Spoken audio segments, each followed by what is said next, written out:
Hello and welcome to this ETETutor video on Animal Farm, how to tackle Character GCSE Exam Questions, focusing on how to write an introduction. If you haven't already watched part 1 and 2, it might be helpful to hop back and have a look at those ones. Let's get started then. So we're using this example question from Edexcel. I'm not going to go over it again, so if you just want to pause it if you haven't seen it already, just have a think about it.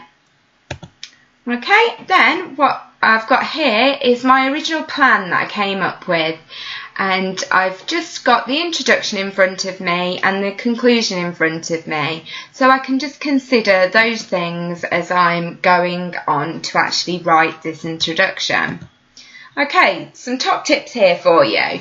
So what you want for the introduction is to make sure you have a personal response. You have something to say. You should be able to write this in a succinct way. It's got to be short, it's got to be clear.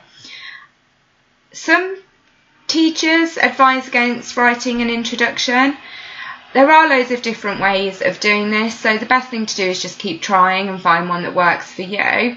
As an examiner, what I've noticed is students who do write a strong introduction tend to be able to hang the rest of their essay on it and prove what they've said in the introduction. Okay, in the intro, it's a good opportunity to make sure you start writing in the appropriate style. So you should be writing in the third person and making it very clear that you understand that Boxer is Orwell's creation. He's not real. None of the characters are real, and that's what you need to constantly be showing, that you understand that Orwell's pulling the strings. He's making us feel a certain way about certain events and characters.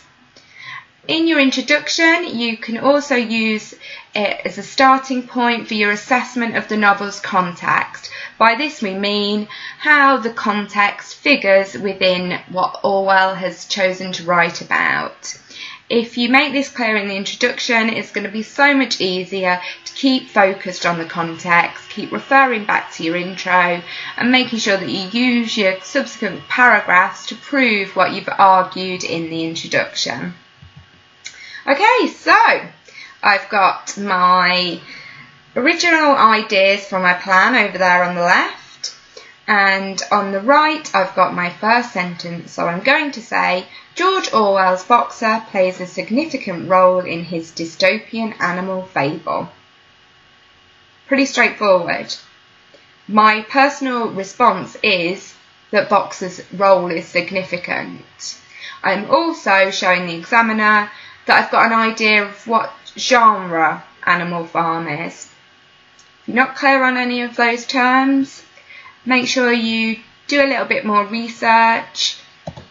Okay, so once I've got that starting point, I need to go on to develop it a little bit further. And this is where I'm going to make sure I cover those points about the context and showing that I understand a little bit about George Orwell's point of view. So, George Orwell's Boxer plays a significant role in his dystopian animal fable. As a lifelong socialist, Orwell uses his characterisation of Boxer to elicit sympathy from the reader and to encourage an analysis of the role individuals play within their destiny and the destiny of society as a whole. Boxer is used to represent the proletariat and illustrate one of the reasons why revolutions often fail to succeed. Okay, you might want to pause here, depending on how much revision you've done and where you're at with Animal Farm. If you pause, just reflect on what's contained there. If you need to go off and look up any of the words, it's a great opportunity to just do this now.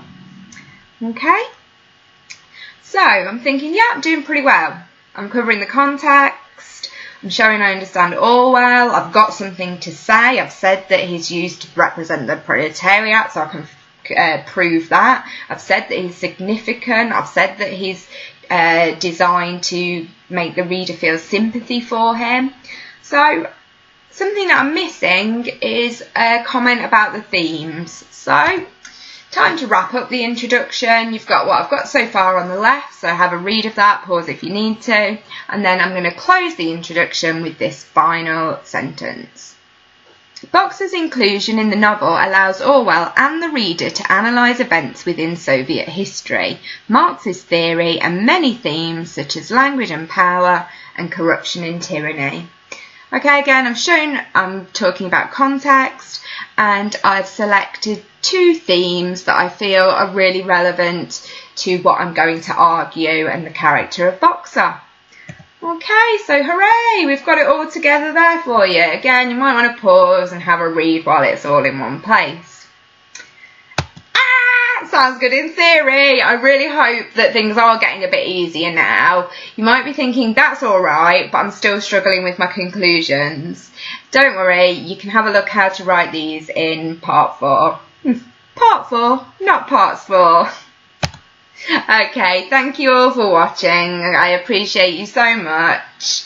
If you want to share your ideas in the comment section below, that would be great. You may also find the assessment objectives video helpful. Thanks again, and like and subscribe.